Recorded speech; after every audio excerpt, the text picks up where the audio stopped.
ជ្រាបទឹកតាមដំបូលផ្ទះឬអគារតែងតែអាចកើតមានប្រសិនបើការសាងសង់មិនបានល្អឬដំបូលពុកផុយមានប្រហោងជាដើមជាមួយនឹងផលិតផលកៅស៊ូបកបិទការពារជំរាបទឹករបស់ក្រុមហ៊ុន Botica ការជ្រាបទឹកតាមដំបូលទាំងនេះឡាយជាបញ្ហាលំបាកតទៅទៀតហើយព្រោះផលិតផលនេះមានសមត្ថភាពខ្ពស់ដែលមានបន្ទះស្រទាប់អាលុយមីញ៉ូមនៅពីលើប្រើសម្រាប់បិទទៅលើដំបូលអគារការពារជំរាបទឹកបានយ៉ាងល្អមានភាពធន់ជាប់ស្អិតបានយូរអង្វែងកាត់បន្ថយកម្ដៅចូលទៅក្នុងអគារពិសេសធន់នឹងអាកាសធាតុក្ដៅខ្លាំងនិងអាចបត់បែនបានយ៉ាងល្អនឹងអាកាសធាតុត្រជាក់ខ្ញុំសូមបង្ហាញពីកស៊ូបកបិទការពារជំរាបទឹកដែលមានចំណាំងផ្លាកអាលុយមីញ៉ូមនៅពីលើអញ្ចឹងអត្ថប្រយោជន៍របស់វាមានច្រើនទី1ការពារជំរាបទឹកបានយ៉ាងល្អ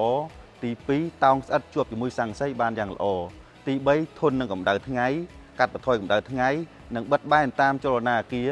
ក្ដៅត្រជាក់បានយ៉ាងល្អផលិតផលនឹងស័ក្តិសមប្រើប្រាស់ជាមួយនឹងដំបូលឃ្លាំងដំបូលរោងចក្រឬសញ្ញាផ្ទះដែលបងប្អូនប្រើស័ង្កសីដើម្បីជួយស័ង្កសីកុំឲ្យមានច្រេះនិងធ្វើឲ្យដំបូលស័ង្កសីមានអាយុកាលយូរអង្វែងក្រុមហ៊ុនដែលផ្ដល់នូវដំណោះស្រាយបញ្ហាជំរាបទឹកបានយ៉ាងល្អបំផុតសម្រាប់គ្រប់ប្រភេទសំណង់អគារក្រៅពីផលិតផលកៅស៊ូបកបិទការពារជំរាបទឹកក្រុមហ៊ុន Botica ក៏មានផ្គត់ផ្គង់ផលិតផលជាច្រើនប្រភេទទៀតស្របតាមតម្រូវការរបស់អតិថិជនជាមួយបទពិសោធន៍ជាង18ឆ្នាំលើការផ្ដល់ដំណោះស្រាយបញ្ហាជំរាបទឹក Botica បាននឹងកំពុងក្លាយជាដៃគូដ៏សំខាន់មិនអាចខ្វះបានសម្រាប់ការងារសាងសង់សំណង់អគារតូចធំជាច្រើននៅកម្ពុជា